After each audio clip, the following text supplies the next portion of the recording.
هاي، تعالوا اوريكم باخد ايه في الشنطة بتاعتي الصغننة وانا خارجة.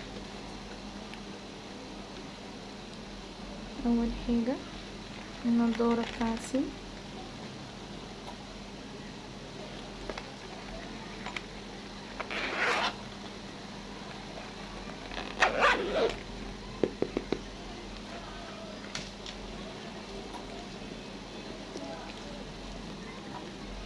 تاني حاجة باخدها ديت بتاعة اللينسز، كنت جايباها من شي ان.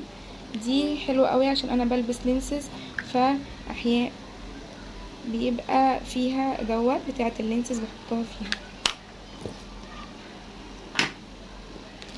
وطبعا مناديل ضروري، ده كيس عشان الشنطة صغيرة.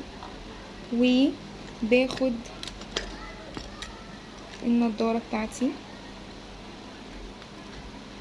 باخد برفيوم، طبعا برفيوم صغير دوت كان من بابلز، حجمها صغير.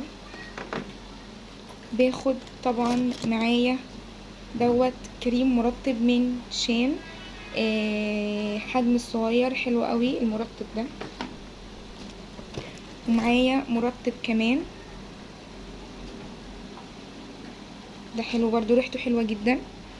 باخد معايا ايه كمان، باخد معايا قطرة عشان اللينسز اللي انا بحطها بتوجعلي عيني ساعات، فببقى محتاجة قطرة. باخد معايا كمان البرشام ده، مسكن بقى اي حاجة، دوت كان برشام بتاع الترجيع اسمه مولفيديوم. باخد معايا الليبستيك ده حلو قوي، بصوا الدرجة بتاعته نود كده، حلو قوي.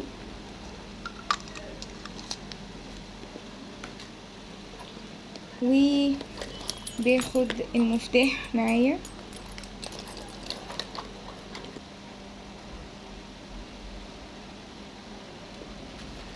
وباخد معايا كحول ضروري طبعا علشان بعوزه لأي حاجة، بيبقى معايا وخلاص احتياطي، انا بحب أأمن نفسي.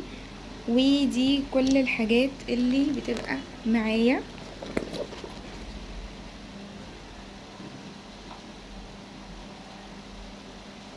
الصغننة دي، فاعمل لكم قريب فيديو كمان للجامعة والشنطة الكبيرة. لو انتوا مهتمين متنسوش تعملوا لي لايك وشير وسبسكرايب وتفعلوا الجرس، واشوفكم الفيديو الجاي على خير. باي باي.